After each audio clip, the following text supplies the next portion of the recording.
Good morning. It is 8:07 now on News Talk 1079. Neil Larson. And we've got a lot to get to for you today. It feels like things are shifting, hopefully for the better and the calmer in Minneapolis. Tom Homan has gone to Minneapolis, held a press conference this morning, and said they have found some agreement on a really important point to not release public safety arrests back into the community, and then they can be lawfully transferred to ICE. To me, I'm sure there are other issues that they would need to resolve, but that alone is going to be very, very helpful. The problem with the local officials is that it's just been almost not just non-cooperation. It almost feels like they're aiding and abetting the illegals getting away from ICE. And that's been part of the problem. So we have all the ICE stuff, and of course the Washington scene is weighing in. You have Democrats who absolutely say we're not going to fund the government until we figure out this ICE situation. And Republicans are saying you're going to hurt an awful lot of people if you don't vote to do this. It's a big gamble on the part of Chuck Schumer, but they feel like they can win this thing. We also have lots of Idaho legislative session stuff to talk about as well. And several issues really are being floated. Now, keep in mind, these are just proposals. These are not laws that have been passed yet. So when we talk about them, don't think for a second that, this is how it's going to be, or this is now a law.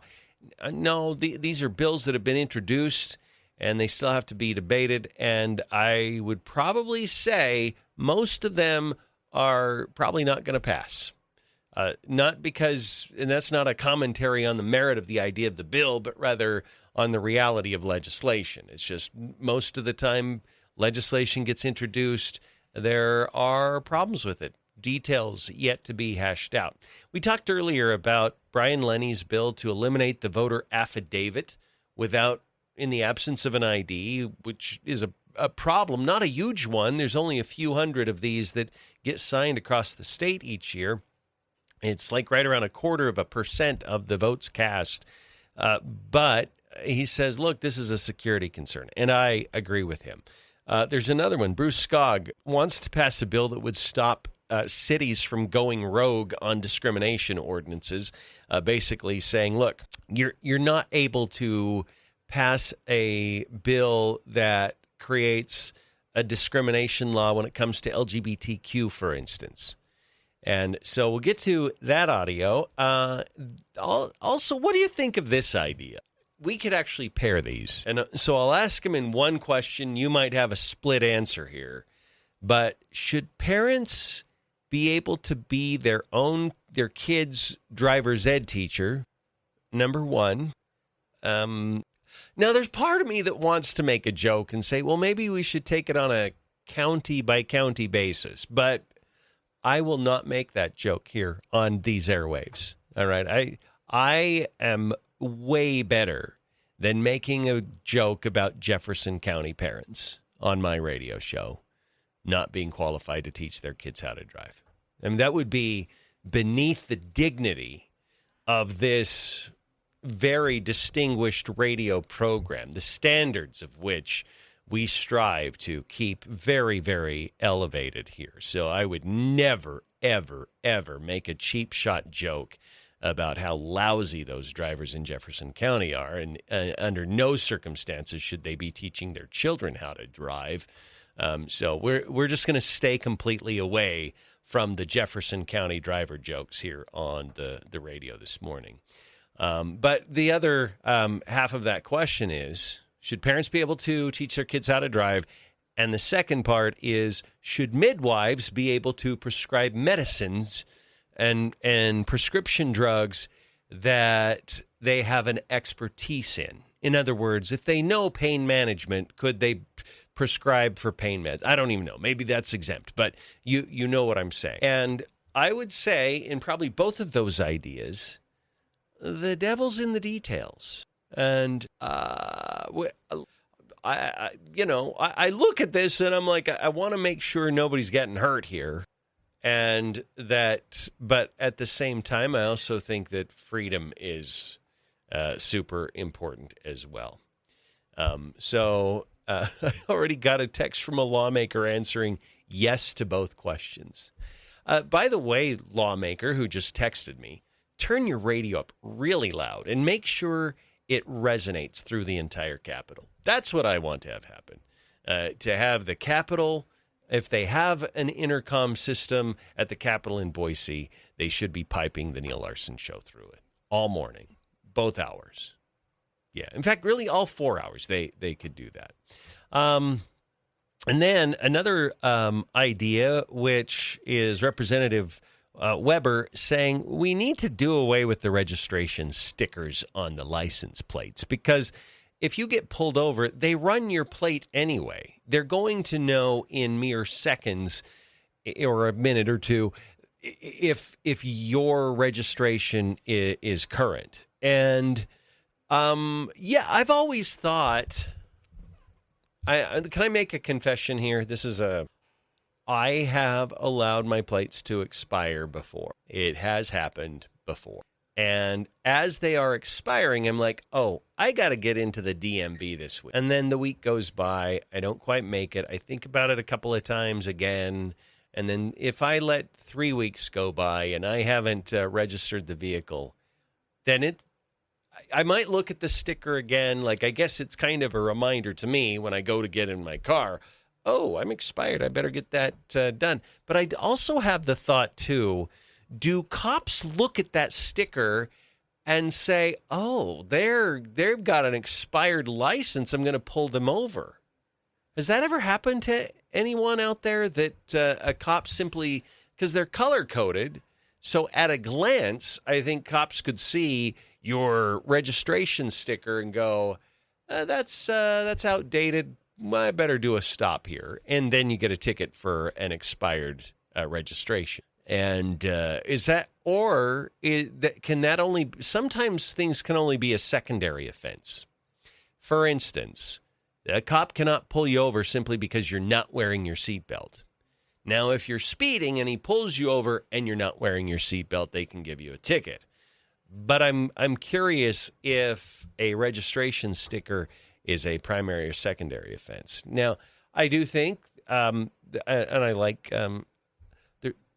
Look, keep your licenses registered. Like I think that's just good practice, and I'm a hypocrite for saying that because now. Our cars are registered. It's a unique situation. I'm not sitting here saying I just drive around with unregistered plates all the time.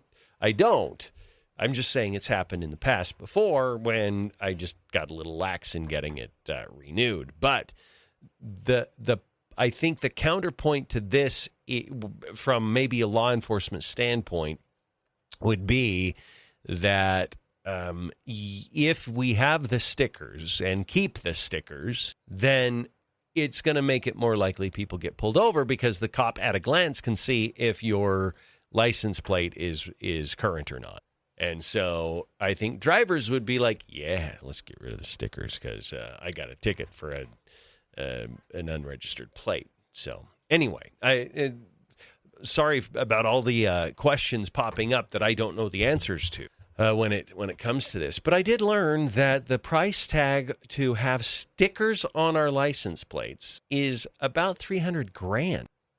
Now, that's not a huge amount in a budget that's nearing $6 billion in this state, but it's $300,000.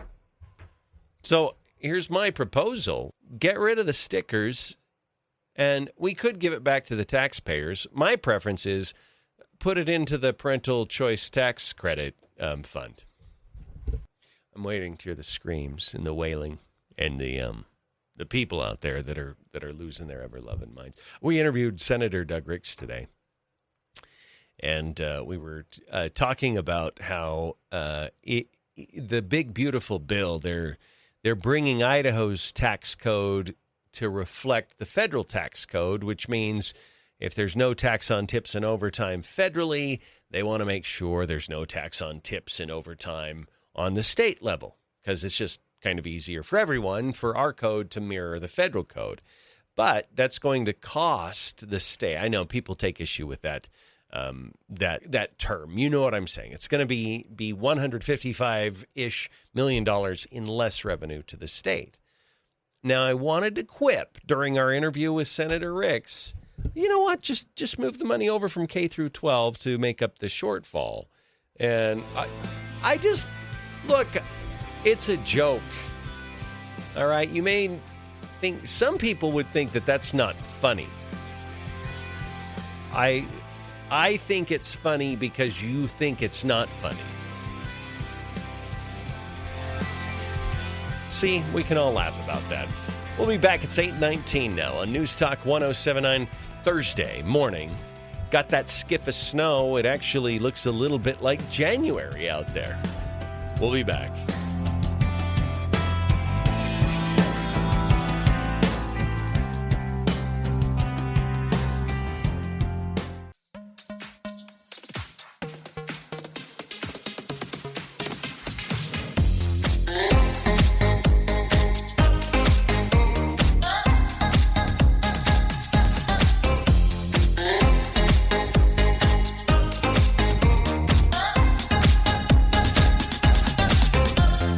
All right, 8:24 on News Talk 1079. We have several I got pulled over stories in the text line, Julie. Someone said, I've been pulled over 3 times for expired plates. Twice I had the registration but never put on the stickers. The third, I had borrowed a car with expired plates. I did not get tickets any of the 3 times. Okay, so I'm a little confused. Cops can pull you over if the stickers aren't correct. Apparently, they can. That can be a primary offense, which I think maybe law enforcement is going to say, no, we need the stickers on there so we can instantly identify who the unregistered drivers are. So I'm going to guess if we had a cop call in, any law enforcement call in, they would say, this is stupid. Keep the stickers. Yeah. I'm going to guess that's what they'd say. Keep them. Because it gives them a tool. Yeah, it's true. But we're not the police. So do we want them to have that tool? Someone else said, in the state I escaped from, cops absolutely check stickers and seat belts to stop and ticket you. And then someone at 8:17 sent in a text and said, you are the jerk. It's probably a 1J driver who didn't like your kind of fun comment. Oh.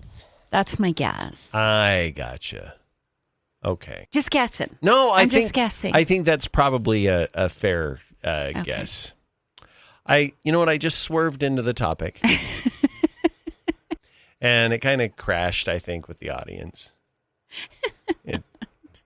We had a kind of you need to know when to pump the brakes, mister. I know, that's true, because we're on kind of a collision course to have a little problem here. So, someone else said we could also save money on having a rear license plate only. It's like when police are behind you, they sure don't see the front license plate.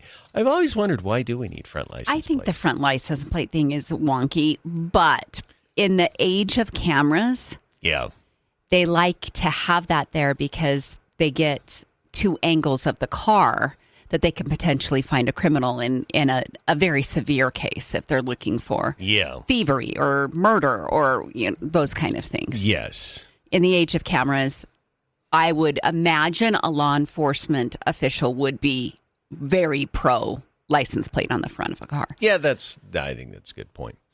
Someone said, I've been pulled over in Pocatello because my sticker on my plate is not located in exactly the right position on the license plate. I showed the officer that if the sticker's in that position, it's obscured from viewing, and then they still insisted I move it to that spot on the plate. We'll be back after a quick break. Hey, it's Brad from Now 105.1 and QP99. I'm in the studio here. I love our studios, by the way. Ranger Rick back there. There's Neil and Julie doing their thing. Hey, when you want to advertise on the radio, what do? You call the radio station, right? But what do you do when you want to advertise on Facebook and Instagram and Hulu and Disney Plus and Peacock and the other TV streaming services? You can kind of click around on them and make guesses or read books or take courses online on how to do that advertising. Or you could call us at the radio station. At Sandhill Media, we take care of your local radio and digital marketing. So reach out to us at sandhillmediagroup.com and we'll make sure that your message gets heard and seen wherever your customers are. Somebody says we don't have to have the front, right? Is that right? We don't have to have the front one anymore in Idaho? I think they may have changed that, actually. Last year. Yeah, because there are some cars that... You'd have to drill a hole. Yeah, you'd have to... Yeah. Like harm your car to put it on there. Yeah. However, I'm trying to think, again, I'm relying on a memory here. We haven't talked about this for a long time. I think if you can put it on the front of your car, if it has a place for it, you still need to. You're supposed to? Yeah, but if you have like a luxury car or European model. Yeah, then you don't have to alter your fancy foreign car to Man, I can't believe these texts they're flying in. What you did is you picked a topic that's relevant to every listener. That's what's going on. Yeah, is that's that true. Everybody has had that annoying thing where they might have paid, but they didn't get the sticker on the car or whatever. Yeah. I have a question here. Who has the contract to manufacture the state's license plates? Because you have to get a new plate every 7 years. Okay. Like they require you to get a new plate. I don't know how they deal with vanity plates, but if you just get a, state issued one, even if that plate is perfectly good, still visible, not faded, it's in good shape, you still have to pay to get a new plate. Why? Because it generates money. But there's no reason to beyond that. I want something to prove to me this happens with a car seat, right? Yeah. Your car seats expire. Good point. Show me the evidence that the plastic gets weak. That's all I want. Show me the evidence that the straps get weak. If they do, then our seats expire. If they don't, then okay. But I want some more proof other than you just saying, car seats expire. Yeah, right. And maybe they expire after 20 years, but I don't know what the actual, what is it, 3 years, 4 years? I don't know what the actual is. It's something like that. Yeah, so I just want to know. Because out of the same mouth will come people saying, plastic never disintegrates in the landfills. That's true. But if it's a car seat, it's biodegradable in 25 minutes. That's a good point. I just want the studies because I feel like it's all about the money. Oh, yeah, I think it is about the money. Keep the sticker, do away with the front plate on all cars. I like that. Mm-hmm. I'm sick of the stupid plate covers I see everywhere. Meaning the ones like the borders that people put on their plates that cover up part of the plate. Car dealers automatically include. My child is an honor student at elementary or whatever. Yeah. I've seen one that's like, my kid beat up your honor student. Have you seen that one? Yeah. That's true. This is my kind of thinking. How come our car seat belts don't expire if kids' car seat belts expire? That's another good point. Why is the fabric okay on your seat belts, but it's for 6 or 7 years, but it's not okay in a child's car seat? Yeah, maybe barfing on it deteriorates the nylon. I don't know. Cheeto dust eats away that fabric. Yeah, exactly. No, they said the ones, that cover and obscure the plate, the ones that are really tinted. Oh, the tinted ones. Yeah. Those might be illegal, actually. I think they are illegal. Mm-hmm. See, shouldn't they get pulled over? I think those are actually illegal, and people just get away with it. Okay. Do you think we should have those European plates that are like this long and they're like 22 symbols and characters? Yeah, I think the answer to that is no. Can you imagine the vanity plates if that was in existence? Yeah. Let's see. After COVID, I goofed. I didn't register my vehicle for 2 years, got pulled over, and got a $60 ticket.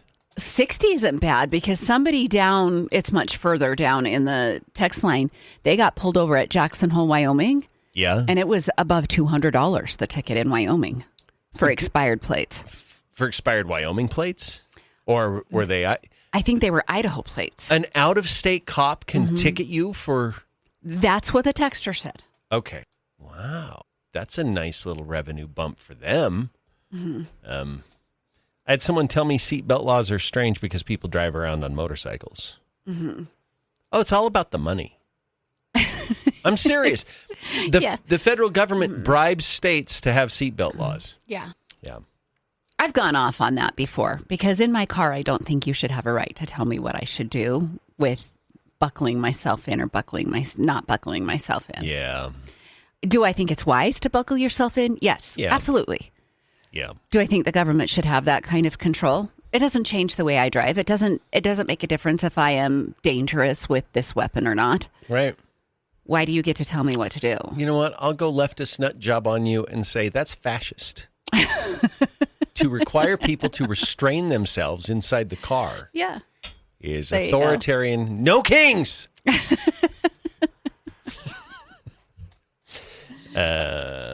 It says, you know what? This would be a great flash poll.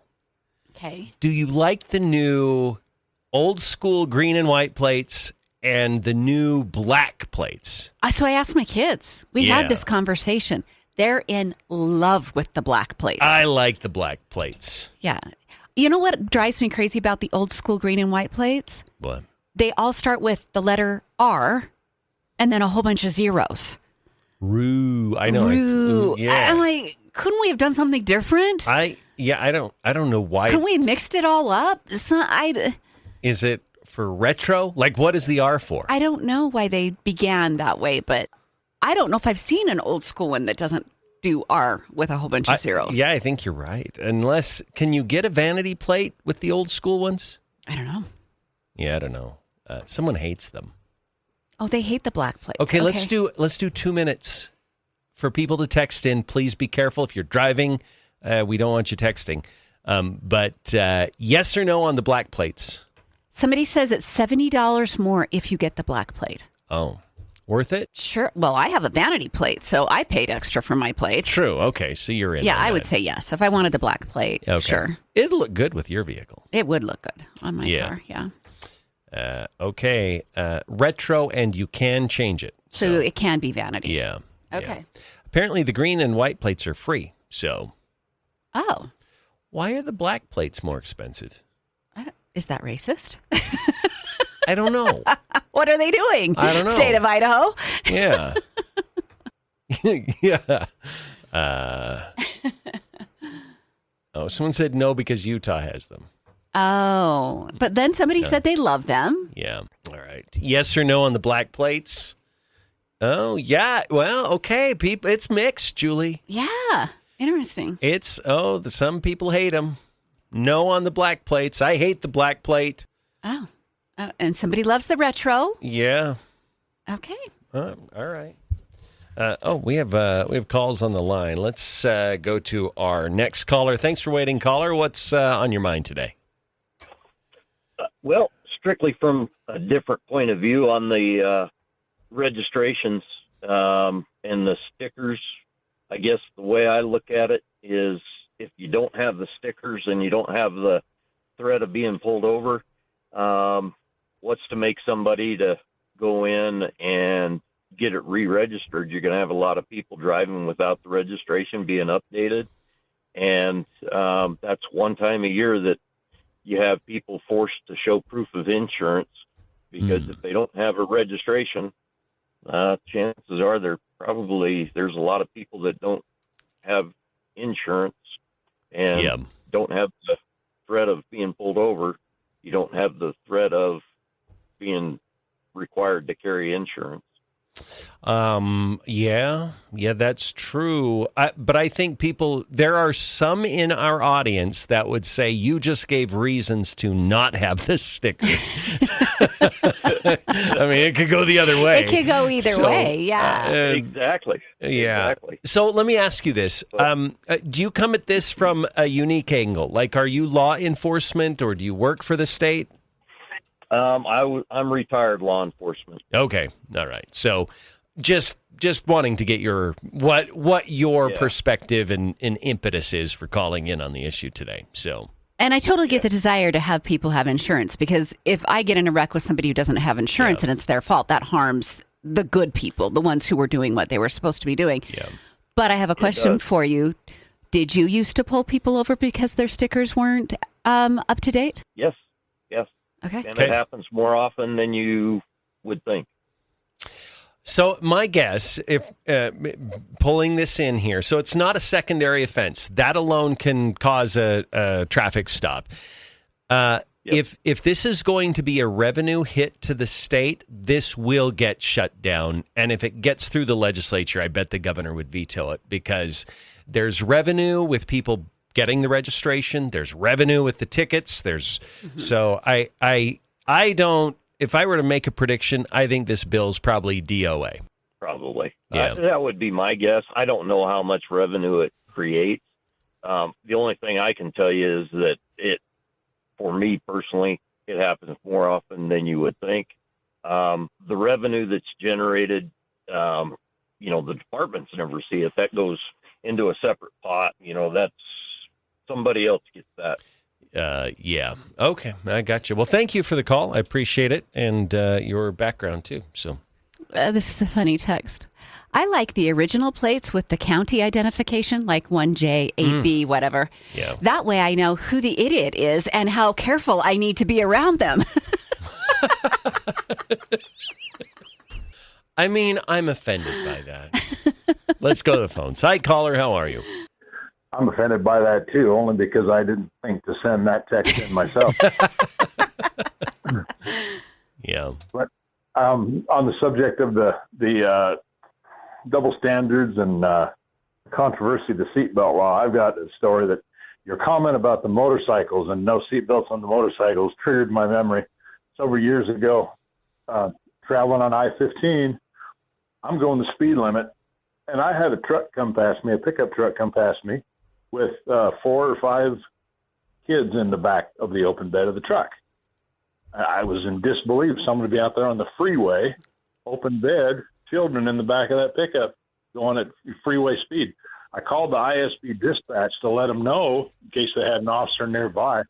And the dispatcher told me, oh, that's perfectly legal. And I said, are you kidding me? So if I've got my kid in my truck with me and he's sitting in the cab and doesn't have his seatbelt on, an ISB officer is going to give me a citation. But that open bed of that pickup full of children going at 75 miles an hour is perfectly legal. And she said, yes, that is correct. Wow. I was blown away. So I had to dig into it and look it up. And I found out that it is to accommodate agriculture, farmers moving field hands around. I mean, that would make sense on like a state highway to me, but out there on the freeway, you don't see farm operations moving farm workers out on the freeway. It's normally on the state highways and secondary roads. But in Idaho, perfectly legal, pickup bed full of kids going down the road at 75 miles an hour, no citation. That's wild. That is wild. It blew me away. It's one of those, you got to experience it yourself to believe it. And if it hadn't have been for that Idaho State Police dispatcher telling me on the phone that it was perfectly legal, I never would have believed it. Yeah, that's so. Anyway, all right. That's what your motorcycles with no seatbelts comment triggered in my mind, was that memory. Mm-hmm. Okay. Well, thank you. I also had a memory triggered. I remember I was with my cousins, and we were in the back of a pickup truck driving back home from the Big Butte, and we sang 100 bottles of beer to the very end on the drive home. Okay. Take one down, pass it around. 47 bottles of beer on the wall. 47 bottles of beer on the wall. 47 bottles of beer. Before you take the next call, I want to read this text. Sorry for the late text on the subject. I'm a responsible 1J driver, and I was driving. So they pulled over before they texted. We moved to Jefferson County 3 years ago, and I cringe every time I drive in Rigby. I'm a bus driver, so I'm in the traffic all day, every day. I also make it a point to drive my vehicle that doesn't say 1J on it as much as possible. That said, have you ever driven in Rexburg? Way worse than 1J. Could be. Could be. Let's go to the next call. Caller, welcome to the show. Good morning, Neil. How are you today? Doing pretty well. What's up? Somebody must have really triggered you to make you become offended because you're not a 1J driver, so you shouldn't be offended. That's true. Number one. In behalf of them, it's proxy offense. So Okay. Number two, you grew up in Aberdeen. I'll guarantee you rode around the back of a pickup half your life. All the time, yes. We even put seats back there. Dad took seats out of an old Subaru, screwed them to the bed so you're facing backwards in the bed of the truck. So when he drove on the freeway, you had a place to sit that you weren't on the wheel well. Okay. So, and third, you don't have to put the stupid sticker on there. When they run your plate, it says it's a valid registration. Okay. I haven't put a sticker on my plate in 5 years. Okay, but if you do that, you may increase the likelihood of getting pulled over. You might, but I've been in front of cops, behind cops, beside cops all the time. If you're not doing nothing wrong, they don't care about the license plate, just like they don't care about you facing the wrong way on the streets. They can make the whole city budget go downtown on the one-ways. People park the wrong way all the time. Yeah. Okay. All right. Well, thank you for the call. You know what? You're not going to force me to put the sticker on my plate. You're never going to get cops to participate in this discussion, but I would like to have a candid discussion. What don't you give a crap about as a cop? Yes. And a car parked the wrong way on a curb? I don't think I've ever seen anybody get ticketed for that. Unless it's obviously causing some kind of a problem, but I've never seen that. Another one, what if the headlight's broken?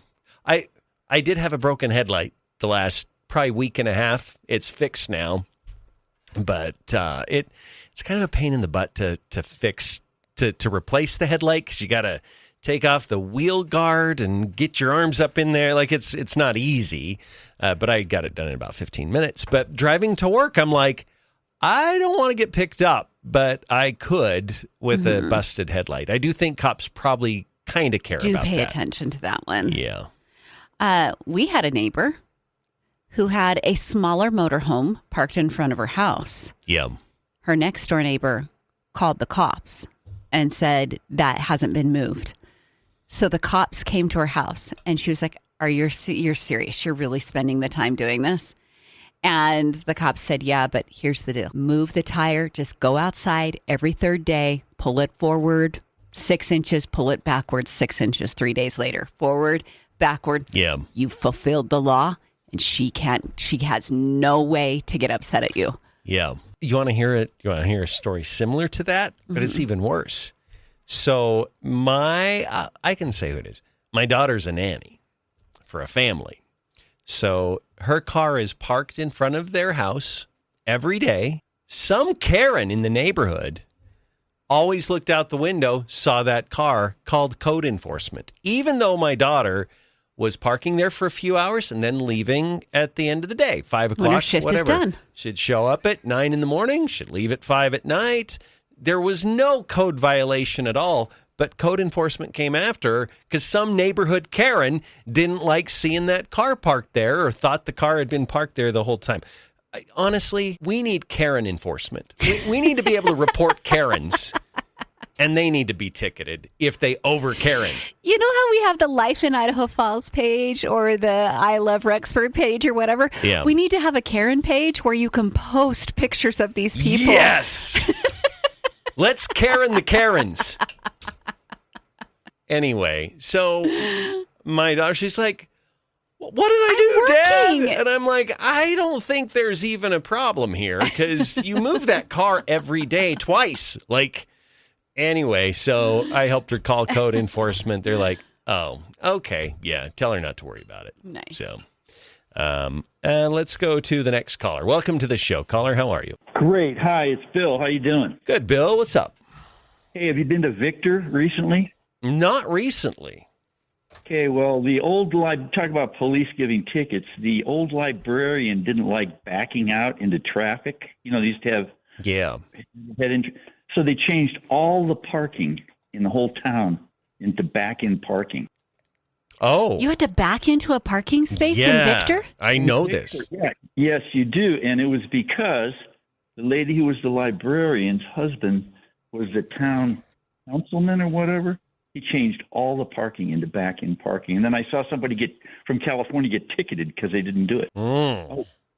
Yeah. I'm going to tell you, if you don't live there, I don't even care if you're from Pocatello or wherever, you don't live there, you're not going to know about this. Like, this is not a common law. Yeah. Oh, of course. It's the most ridiculous. And by the way, it's more dangerous now than it was. Yeah. Because you'd simply pull in, you look, you back out, and they changed this. It was really, and it's still the same. Anyway, it's so you were talking about ticketing. By the way, have you been taken off the planet yet? We were talking about that the other day. I got cut off. Oh, no, we're still here. No, we're here. Yeah. Yeah. All right. Thank you, Bill. Appreciate the call. All right. One more call really quick before the break. What's on your mind today? Oh, just real quick. Have you seen those BYU Idaho posts where there's a guy who's looking for a date and then all these posts start coming up about, oh yeah, this guy's great. He saved my dog or my cat out of the tree. It's just bizarre. I mean, I kind of get the point, but I keep seeing more and more of them. And the guy was the last one I saw is like, you guys stop it. But it's kind of making a mockery out of it if these things are real. And but anyways, I just thought that when you were talking about different things going on Facebook. Oh, the community pages. Yeah, I gotcha. Yes, I think it was really funny at first because this kid's like, I'm trying to get a date. So everybody's giving these false compliments like, he saved my mom and daughter from being drowned, whatever. And I thought it was pretty in good fun. It may be a little out of control. Maybe gone too far. And all right, we'll be back. It's 8:50 on News Talk 107.9 at Thursday.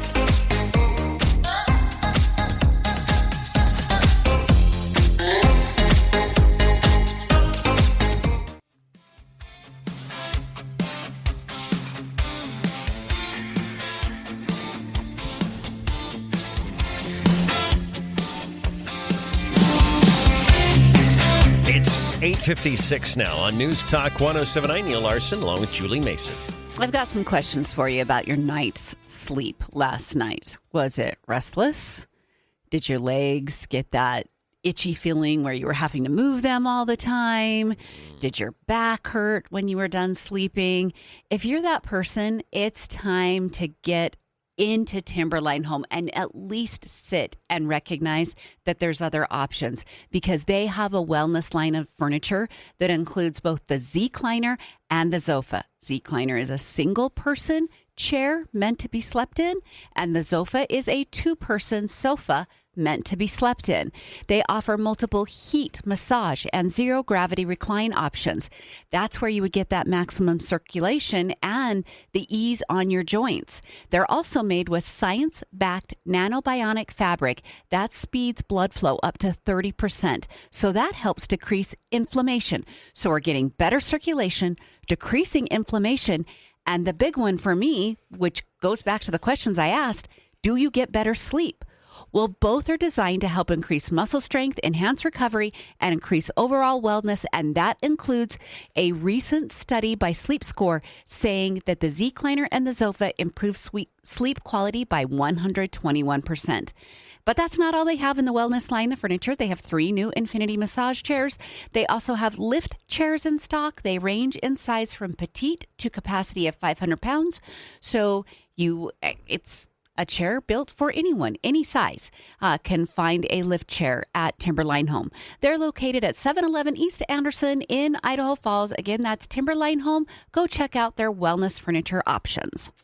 Okay, Julie, I think I'm up to now maybe 5 or 6 Facebook friends that I've had to snooze because they are all locked in on this ice thing in Minnesota. I would also like to ask them, did you watch the video that was released yesterday? Of Alex Preddy? Yeah. Kicking in the taillight of the agent's vehicle? Spitting on them twice?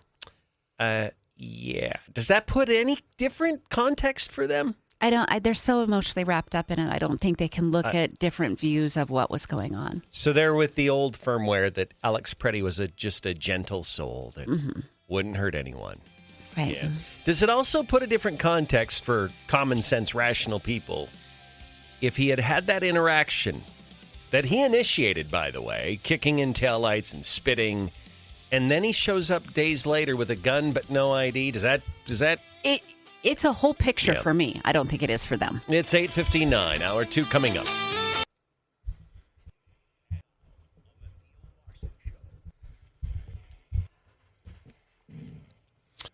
Hello and welcome to Hour 2. It is 9:07 on News Talk 1079. It's the Neil Larson Show, and if you'd like to reach the program, 208-542-1079. And not to use the term swerve again, but we've swerved into this topic of license plates in Idaho, and I'm surprised. Are you surprised by the number of people that have pretty strong opinions? We're probably about at this? 60 texts about the stickers. Yes. Yeah. Did you read the one from the DMV employee?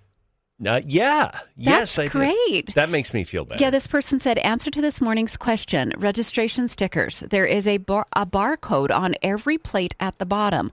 Officers can scan that to see if it's expired. You would have to drive really close to see the sticker. Trust me, some of us DMV employees have forgotten our expired registration as well, and we work here. Hope this helps. Thank you. Thank you for this. You know what? We kind of tease the DMV, but I like that the DMV's listening. I do too. Because now we have their phone number. And so the next time I have to go to the DMV, I'm going to program this into my phone, and I'll be like, hey, can you get me in the Fast Pass line here? Well, several years ago when I got my concealed carry, there was nobody in that line, but I had to walk past probably 60 people to go to that line, and they're all staring at me like, why does she get to go to the front of the line? Blah, blah, blah. Well, it was for concealed carry. Yeah. That person knew who I was. Yeah. She was like, oh, you're Julie from the radio, and she listened to us every day. Right. Yeah. That's sorry. Somebody texted something else in. It's not a barcode, it's a beer code. No. Yeah, right. So, okay, I would never tell somebody how to do their thing. But when you do go to the DMV, like when you go to the grocery store, they have a 15 items or less line, like just... Oh, yeah. If all you got to do is do one quick thing, do they have a special line for the one quick thing people? No. Okay. Like if you have to do like a title and then you have to do this or that. Well, they do have a different title line, but I think the real backup comes with anything to do with a driver's license. Oh, yeah, I think you're right. And that's the line of 60 people or 40 people. Yeah, that's true. Mm-hmm. Do they have a self-serve kiosk, like a vending machine where you can pick your license plate? They ought to do that. Why not? They're going to stop listening. They're going to be you know what they're saying take right our now? Jobs. That's called doing it online because you can true. register your car online. Yeah, that's true. We get our plates and stuff in the mail. Anyway, yeah, I think you only have to go if you buy a new car because they've got to go out in the parking lot and check the VIN. Yeah, that's true. So, all right. Well, 208-542-1079 if you'd like to join the conversation this morning. Want to play this really quick, Julie, because do we want to go back to Minneapolis? Well, this is just really good audio because I think a lot of people are feeling this way that Greg Gutfeld is feeling. Yeah, I got to tell you, I felt this exact same way when I've been snoozing some of my Facebook friends all upset over ice in Minneapolis. Can we just call them Minneapolis? Didn't say Nungery, Lakin Riley, Rachel Morin, Molly Tibbetts.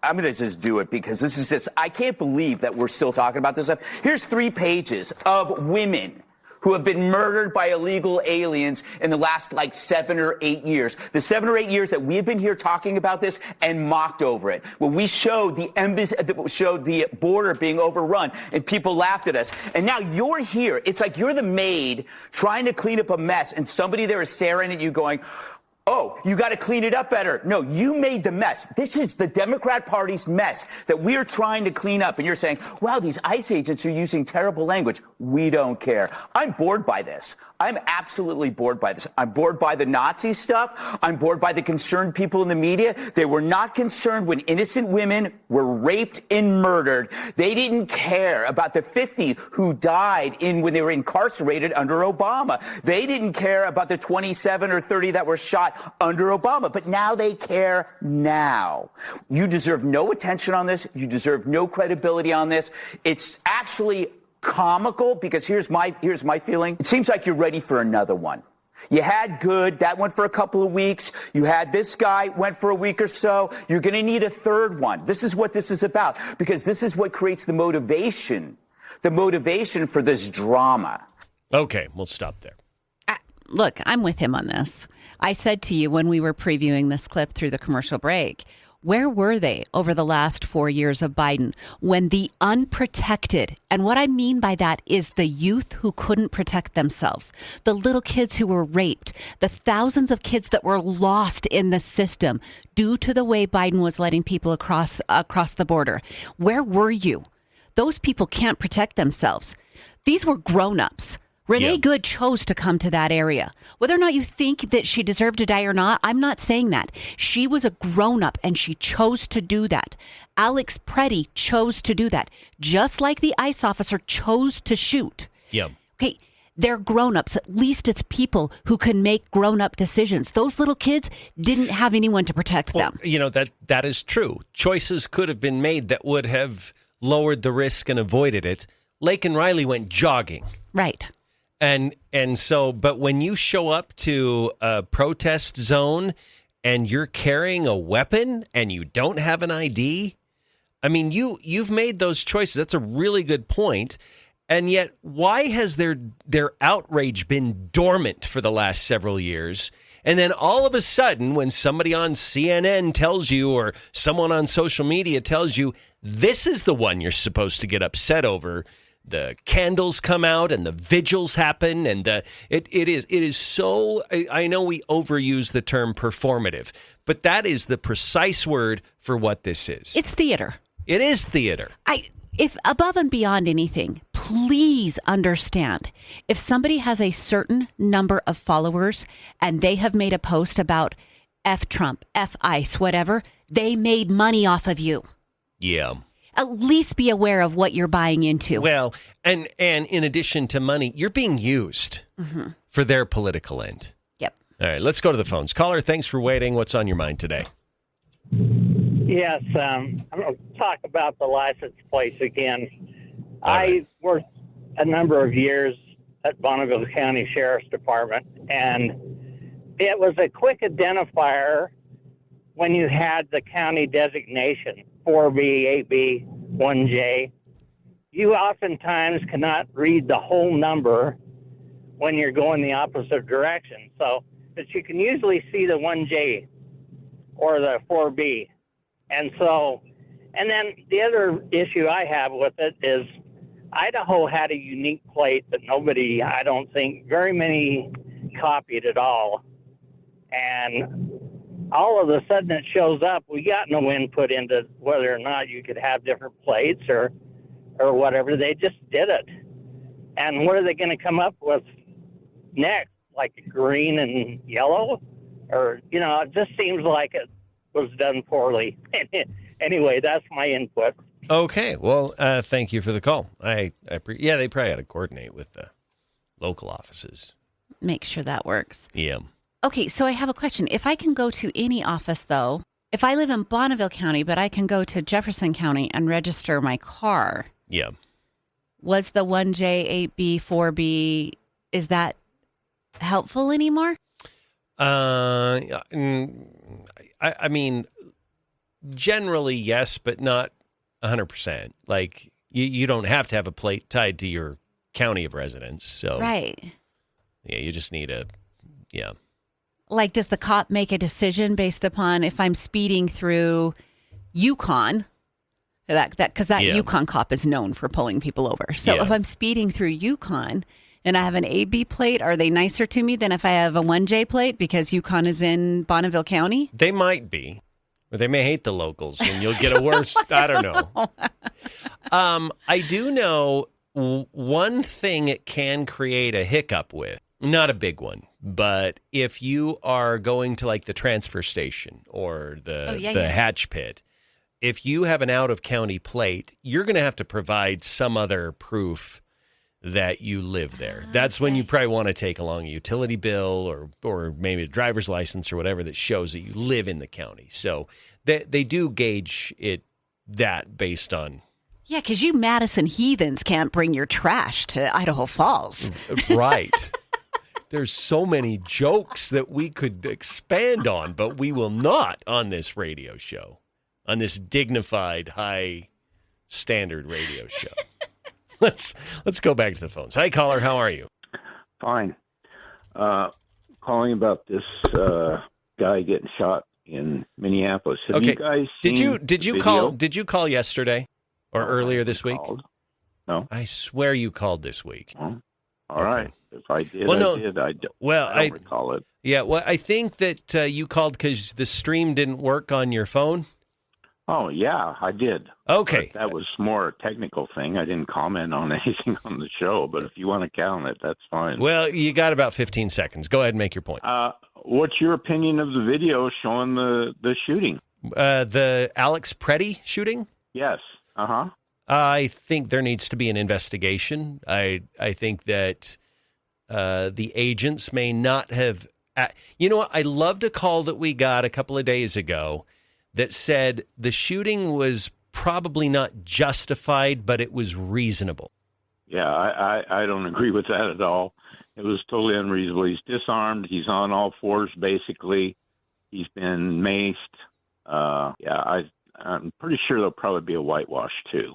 But as to license plates, I want a yellow and blue one. Slava, Ukraine. Okay. See, I gave him a little extra time, and he had to do that. Look, I don't know what you expect. I know. Sometimes you're trying to be just a generosity comes back to bite me in the butt. Talk show host, and here, yeah, he really wants to get a Ukraine themed license plate for Idaho. Well, I need to tell him I have neighbors who are Ukrainian. They have really fun stickers in their windows that identify that. Go that direction. Do that. Because you're not going to get a license plate. Yeah. If he gets that one, I'm going to get a blue and white Israel plate. Poke, poke. Poke, poke, poke. Well, if he's going to. 208-542. 100. What is happening? I don't know. No, and by the way, don't call for tech support during the show. This is about topics and issues, okay? If you want to text in, that's fine. So, stream's not working. We actually appreciate that. Sometimes that's how we'll find out. But this show's not tech support for you, all right? And it turned out his phone was the problem, not our stream. So anyway, good. Do you need a break? It's 9:20. We can break early. We really could. Yeah, you know what? Let's do that. I do want to. I had this thought. I kind of want to get a plate out of Bear Lake County because it's 2B, and then the rest would be or not 2B. We'll be back after this.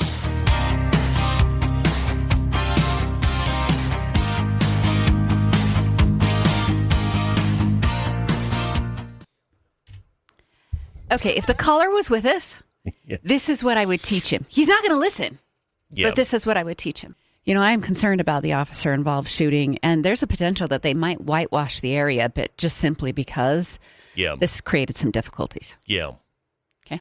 Well, it wasn't justified, and they're going to whitewash the area. Yeah. Do you see the difference? Yeah, there is. There is a very, very clear difference. Same point. Same point. Yeah.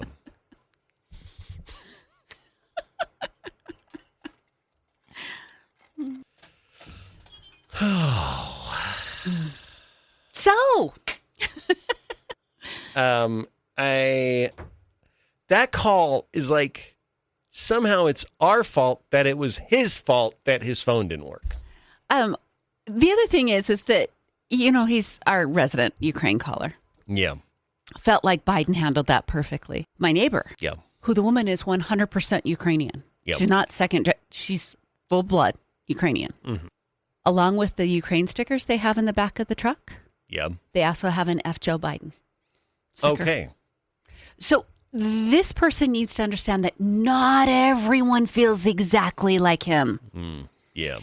And if I'm going to take someone's advice on Ukraine, I'm actually going to listen to the woman who's from there, who still has friends there and family there. Yeah. I agreed 100%. Thing is, like, he's called talk radio for years. Like, Sure.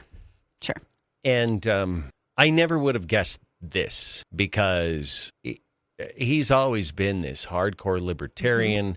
And I don't specifically remember, but I think he's always hated that we send money to foreign countries. So I never would have guessed that this is. He'd be so in. Yeah. Yeah. But. Yeah.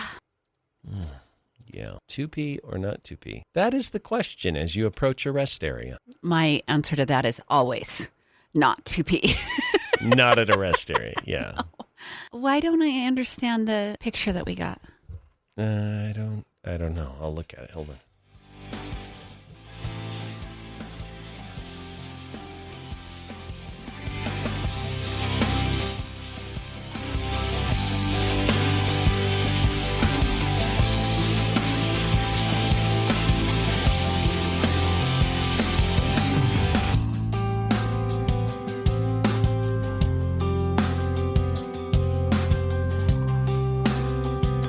$9:25 now on News Talk 1079 208 542 1079 is the number to call if you'd like to join us this morning. We're watching the coverage here. The Senate is holding a test vote on funding, and of course the Democrats are expected to block government funding over the DHS funding bill. But earlier this morning, Senator John Kennedy was quoted as saying that he's okay separating DHS funding off and debating that separately so we can get the full funding done, which I think he's playing chess. Mm-hmm. And he's saying these Democrats want the optics of a shutdown. So let's test them. If their stated reason for blocking the spending is the DHS budget, let's handle that separately and vote on the rest of it. And I think that it's a clever move. Democrats will come back the way they always do. They'll find a reason. But because I think they can always win the optics of a shutdown, or at least 80% of the time. Mm-hmm. But this would prevent that. And I also think Americans want Homeland Security funded. The polling is very, very consistent on this. Despite what's happened in Minneapolis, it is still consistent. People want the border shut down, and they want border control operating within the bounds of the United States, getting rid of the criminals. You're always going to have 20% that don't agree with that. Yes. But if the numbers are the numbers, if we're between 60 and 70% of support on these operations, that's most of America. Yeah, it is most of America. Go ahead, Democrats, die on this hill. If this is the hill you want to die on, and I mean, it is crazy because ICE is funded for the next 3 or 4 years. Like it's not. You're not gonna harm ICE at all because they're fully funded for the operations that they're engaged in. Look, and for the people who think that all we talk about is right-leaning topics, these polls are all over the place. CNN has ran them. New York Times did a poll and got the same results. Please tell me, who do you want to conduct the polls to get a different result? Yeah. Well, yeah, that's a good point. Yeah. So, all right, 208-542-1079 is the number if you'd like to join us on the program this morning. Julie, let's see. Should parents be their own kids' driver's ed teachers? Some. I don't know how to answer this. I think there's some very qualified. I don't know if they're. I'll tell you. Okay, look, I'll go from my own stance. Yeah. I didn't ride with my kids. Yeah. I was too anxiety ridden. It was going to cause a bad environment. Yeah. I'm very aware of that. Yeah. I wasn't going to force that onto my children. Yeah. So their father helped them do those hours because he was going to be more calm in that position and everything. Yeah. I don't know if there's. What if the marriage has two Julies? Or what if it's just a single parent and it's only a Julie? Yeah. Is the kid going to get a good. Well, here's the thing. If this didn't have such a potential impact on the safety of others, I would say, you know what? Libertarian, I'm all for homeschooling. I'm all for that kind of thing. But you're teaching children how to get on the road, drive a large vehicle that can kill people, and go up to 80 miles per hour on the interstate or up to 45. And so I would say if a parent can show that they know the laws well enough, then okay, I'm okay. Like if they're capable of being a driver's ed teacher, but driving is a very important skill with a lot of nuance to it. So under the banner of parental rights, I'm like, I don't think so, because you're teaching that kid to share the road with me. Yeah. And I want to make sure that kid knows the laws well enough that I'm safe, my family's going to be safe, my friends are going to be safe. So I'm not sure I could support this bill just based on the sole principle of parental rights.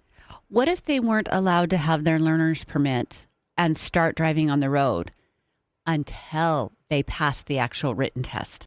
Yeah. That before they get behind a wheel, they have to learn the fundamentals out of a book, and the parent needs to teach that. And then if the kid does pass that written test, then they can be given a parental, temporary license. So the parent is teaching them. If they don't pass that test, they have to go through traditional driver's ed.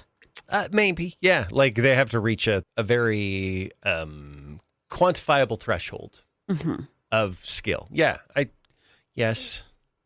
But I think the people that are advocating for parents to be the driver's ed teachers, I don't know if they would agree to that. They probably wouldn't. I think they want this as libertarian as possible. But yeah, can I be absurd for just a minute?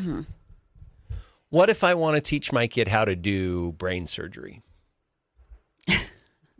What if I want to teach them how to, what's another thing? Cataract surgery. I mean, I don't have fully the skill to be able to teach them. Now, driving is not brain surgery. Driving is not cataract surgery. I get that. So spare the texts. I'm not equating them, but I'm trying to point out there are adults that are lousy drivers that don't understand the laws. Right. A lot of parents do, and even the experience of driving doesn't mean you understand what the laws are. I've had to, I will start a fight right now, but not on purpose. But when you have these mega intersections now that have a right turning lane, if there's a dedicated right turning lane with a light in front of it, you cannot go on red. Whereas before you could. If you're there on a red and you look both ways and it's clear to go, you can go. The law now says you cannot turn on a red if it's a designated right turning lane and there is a light in front of you. You have to remain stopped until it's either yellow or green.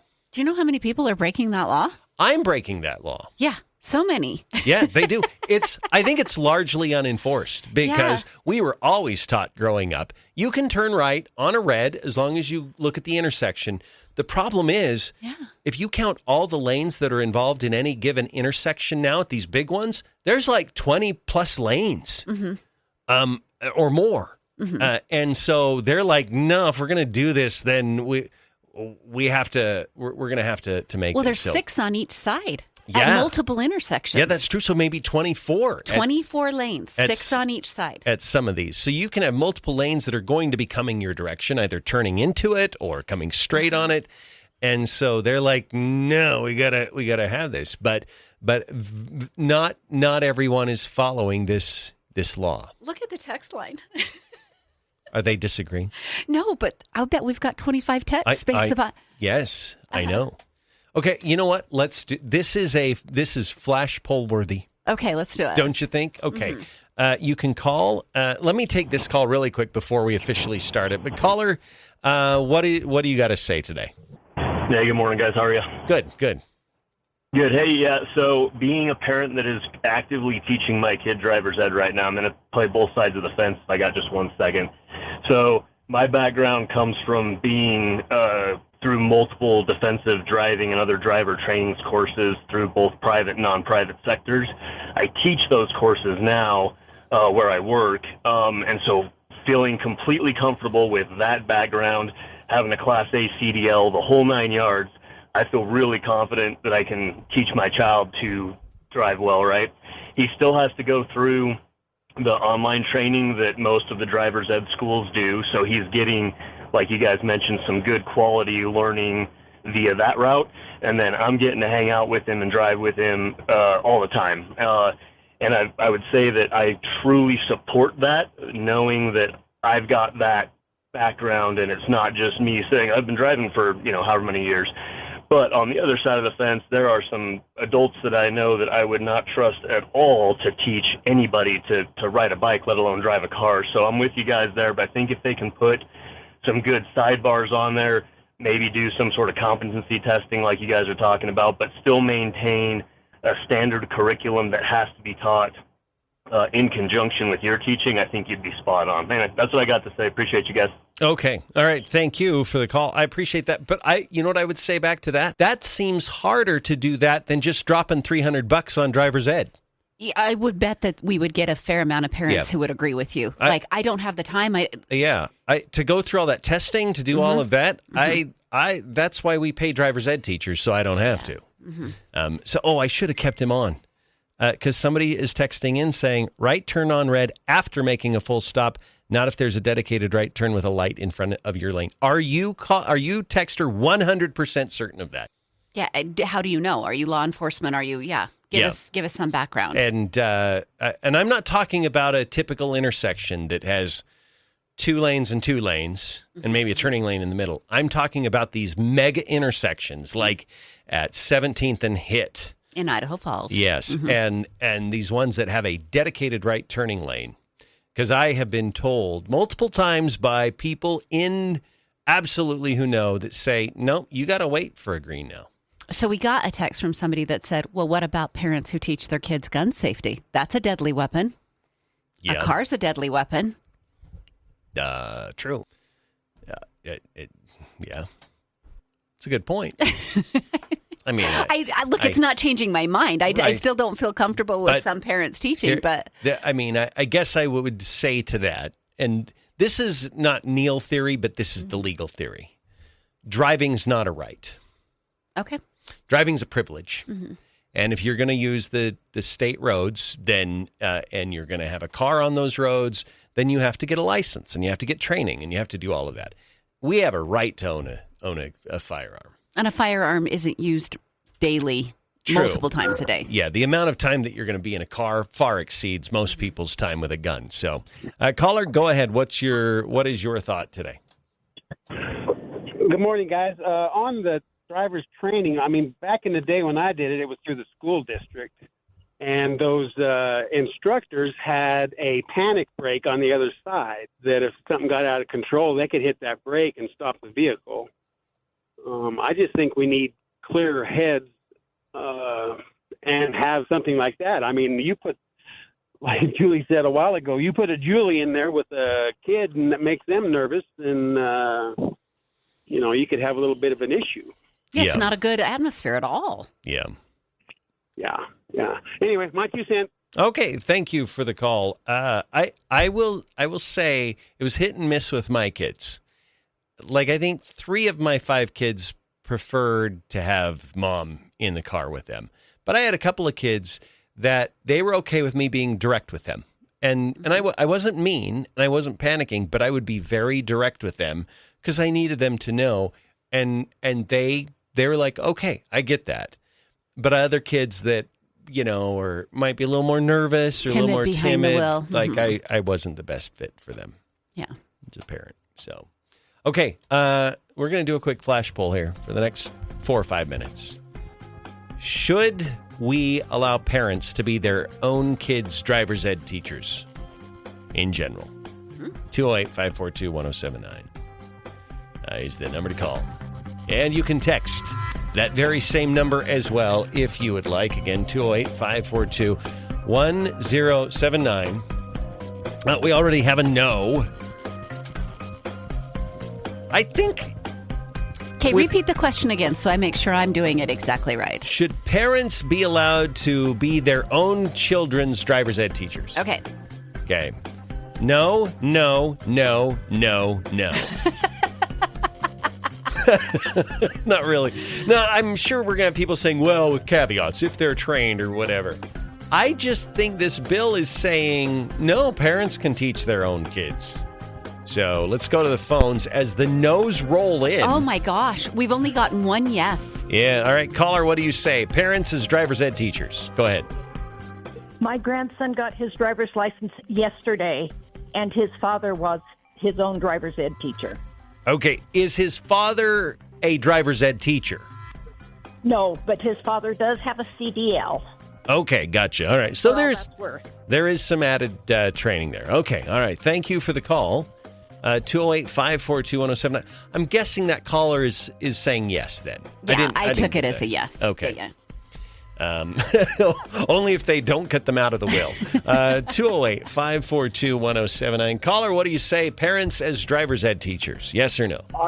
I'm going to say no, and it's on this pretense. It's, we know the government. The government always wants to try to find fault in what the parent is doing. So hypothetically, we got a bunch of parents teaching their kids the wrong way. The kids get in an accident. What's to say they're not going to come back on the parent because they weren't professionally trained? Yeah, that's a good point. Thank you for the call. We'll count you as a no. And let's go to our next caller. Yes or no on parents as driver's ed teachers? Yeah, no way. Okay. Bad relatives, and you also have parents that are bad drivers. Okay, thank you for the call. Let's go to the next one. Yes or no on parents as driver's ed teachers? Yes, sir. If you could teach them, might as well. If you've been driving the roads all this time too, so you know the rules, and you're a parent, you know your kids. My kid's actually on a drive right now for her final test to get her driver's license. So okay, and I'm the one to teach her. Okay, all right. Well, thank you for the call.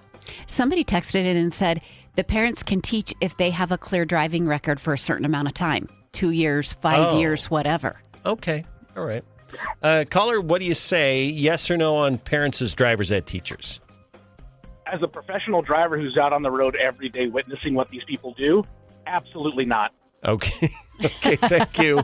Next. Why do I give him more credibility than lots of other people? Yeah, I kind of agree with that. Caller, what do you say about parents as driver's ed teachers? I say yes, because I had 6 kids. 5 of them were taught by the same 2 people. They were never taught to back up. They were taught to pull on the highway at about 45 miles an hour. I had to reteach them after those guys were done with them because they weren't taught correctly. Okay. And that's all I had to say about it. Okay. Well, that's too bad that they were taught incorrectly. And you have 2 people that really have a pet peeve with the merging onto a freeway at 45 miles per hour. Oh, I know. Why? That's why you have the... Sorry. Now I'm feeling my blood pressure come up. Let's go to the next caller. Yes or no on parents as driver's ed teachers? I think the parents should be allowed to teach them. My parents taught me, and I had to learn how to parallel park and all that weird stuff. but I think when you go to the DMV, the kids should take a actual physical driving course.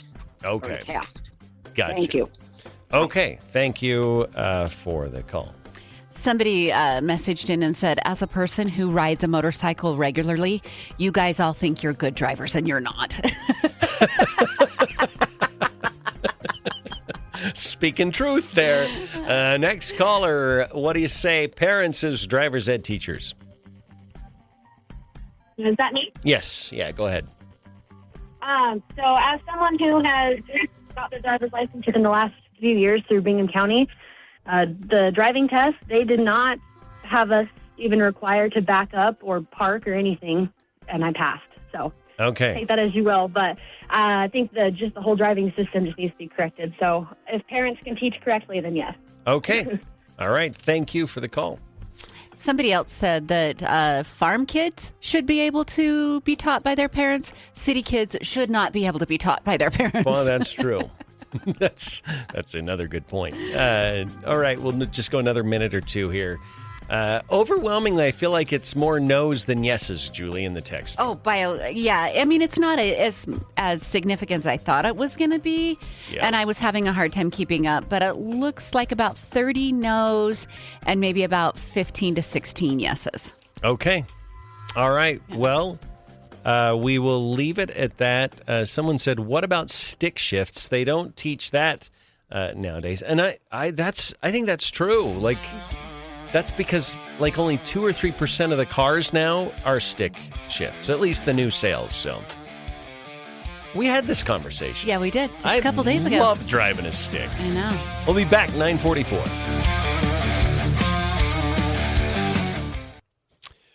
Okay, holy moly, Julie.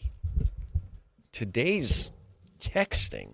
I bet we're at 150 texts for the day. I think you're right. Oh, somebody disagreed with the farm kid thing.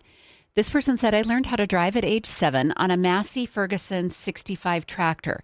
Got in a wreck at age 13. Knowing the physical operation of the vehicle is not the same as knowing the rules of the road or how to be courteous. I'm a no. Okay. I mean, that's fair. It's not, I mean, both are required. Right? Mm-hmm. So I was a stellar driver's ed student. Yeah.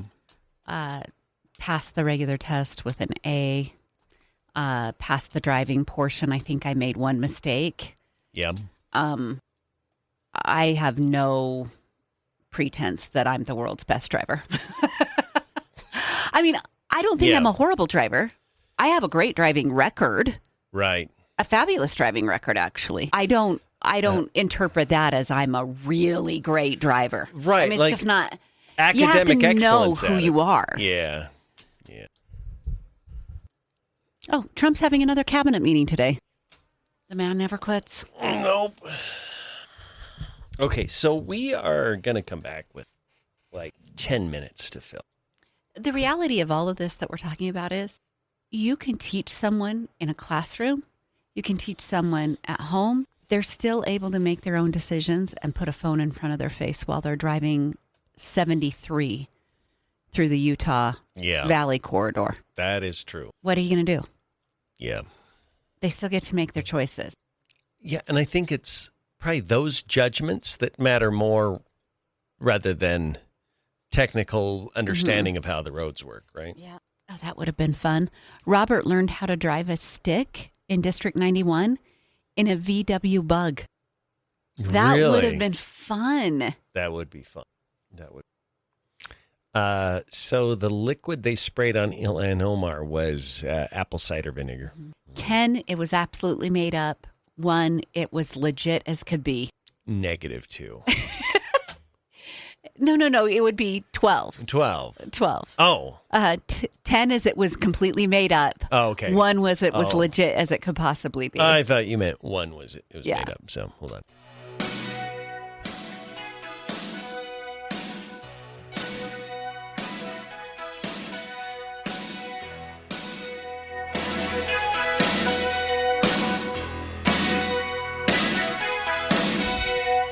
9:49, and this year, Club Apple's celebrating 40 years of building healthier lives in Southeast Idaho. It's a big year for them because for 4 decades, Club Apple's been a place where neighbors become friends and goals turn to habits, and health just becomes a way of life, not just a resolution. So to celebrate their 40th, they're making it easier than ever to start the new year the right way.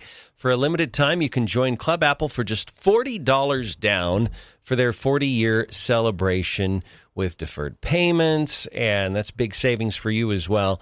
And just remember, Club Apple's not just a gym, it's a full health club experience with pools, over 500 monthly group fitness classes. They've got yoga, personal training, pickleball, Pilates. They also have steam rooms, and they're just a welcoming community that shows up for you every day. So if this is the year that you finally commit to your health, your energy, your confidence, this is your moment. Celebrate 40 years with the Club Apple and start your strongest year yet. Their number, 208-529-8600. That's 208-529-8600. You can also go online to check out the amenities, the classes, all the training that they offer at theclubapple.com. That's theclubapple.com.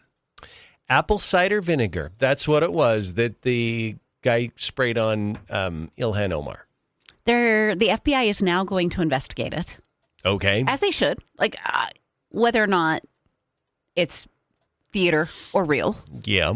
I think it's appropriate that the FBI investigate this. Because that's cute. You're still pretending like it could be authentic, but that's okay. I did see someone go, why was he the only person in the whole entire room allowed to have a plastic water bottle? Usually they make you throw those away before you go in. That's true. And they have video of him, like moving around the bottle and taking several swigs, and like he's acting all kind of weird and funky. Yeah. And people who are like, I'm just trying to figure this whole thing out. Why does he get to have water in this event? Well, I would imagine someone like Ilhan Omar probably has some level of security with her most of the time. So I would think. I mean, she's worth millions now. She can afford it. She is worth $44 million this week. Yep. Probably be 50 by next week. Mm-hmm. Julie asked me a question off air. On a scale of 1 to 10, what was your question? So I said on a scale of 1 to 10, 10, it's absolutely fake. Yeah. 1, it's absolutely legit. Where do you land? Easily a 10. I watched that and I'm like, that isn't real. Okay. Because her reaction to me, like when I first saw that, I'm like, that's not what women, because the guy's bigger than her. She's small, and she goes at him with her arm cocked back like, I'm going to punch you in the face. I wish you all could see me because her hand is tucked in and her fist is up by her ear. Okay, whatever. You're not going to punch. Yeah. You're going to shove. That's what you're going to do. You're not going to punch. And your punch is so fake if it's up by your ear, like a little dink, like a Yeah, I know. And I don't know if this is definitive. I've seen a few of these videos analyzing this. But it appears that she makes a motion with her arm while she's talking that means, okay, that's your cue to come up and attack me with the apple cider vinegar. Yeah, some people said that too. I watched it. I was like, okay, it could be, it couldn't be. I don't know. The bottle of water I thought was weird. I also think it's weird he's front and center. How do you get that seat? I also think it's weird that there's a camera trained on him the whole time. Everything was too perfect. How do you get all of that? Yeah, I don't. Yeah, this is a Smollett operation. We got Jessied. Yes, we are. I don't know. Why do they do this? This is a weird corner of the mental illness that's on the left. Mm-hmm. Remember Rachel Dolezal from Northern Idaho? She was like the NAACP. She was masquerading as a black person for a couple years, I think. Remember Elizabeth Warren? That's true too. No, you're right. You're laughing. That's not a joke. It's not a joke. And so they're like, a senator who did it. I'm gonna take these steps. It's not authentic, but the outcome is worth it here. And so I'm gonna fake this thing that will give me sympathy or some kind of advantage. And it happens way too often. Way too often. We've even had it here locally. I remember this older woman, I don't remember her name, probably wouldn't say it even if I did, but she put out these vague but threatening signs that had like AR rifles on them around the whole community. Mm-hmm. And it caused quite an uproar. People were upset that these things were being spread around. And after a little investigation, she was a far left anti-gun type person. And I think she just wanted to raise awareness or something around the issue. And I thought, what is wrong with these people? I don't know. I sent you a tweet last night that she is now using the video in campaign fundraising. I think there's a lot of things at play here. So hers is very specific. I think when people fake, a lot of it's virtue signaling. I think in the case of Ilhan Omar, she's trying to get the heat off of her. Yeah. She's in trouble. Yeah. Trump has said they're going to investigate her. I don't know if they've kicked off that investigation yet. She wants to take... Okay, we played the Greg Gutfeld clip where it feels like some of the left is excited for a third problem with ICE. Mm-hmm. Like that they would actually like another death. Yeah. I think this was her version of that. Mm-hmm. It could be. Let's squeeze in one more outrage here. Mm-hmm. Yeah. Sad that they operate like this. It really is. That whole thing was weird. The room was weird. Everything was weird about what she did yesterday. Yeah. It looked like it was held in a broom closet. It was so little. Yeah. If you're going to do a campaign event, was she at her headquarters? Maybe that's why it was so small.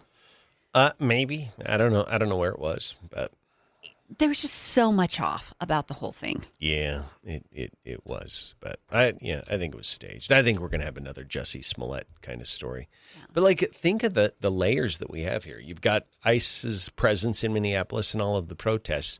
You have the billions of dollars in fraud that's happening in Minnesota and Minneapolis specifically. Now we've got this, which the FBI will investigate. I don't know. Do you trust the FBI? Can we? I don't know. At least on this level, in a highly politicized environment, I think on the general you can trust the FBI. But if there are cases that have a big political implication, I'm not sure that I do. Mm-hmm. I don't know. Is she also the one whose husband owns a winery that now it is completely shut down? I think so. But the husband who's not her brother. Right. Yeah. Because she's had 3 husbands, right? Maybe. Yeah. The husband who, I think she is the one, husband owns the winery. The winery went from like a zero value to several $1 million in value within 12 months. And now the winery doesn't exist. You can't do a phone number. You can't do a website. You can't do a location. You can't do anything. Because it's a daycare now. It's the Leary and Get Drunk Center. Or it's the Hunter Biden Art Gallery. Take your pick. Remember when Hunter's art suddenly became really valuable? Oh, Julie. All right, we're out of time. That's going to do it for the show today. Everyone have a wonderful Thursday. And Julie and I will be right back here tomorrow morning on a Friday. Clay and Buck are up next on News Talk 107.9.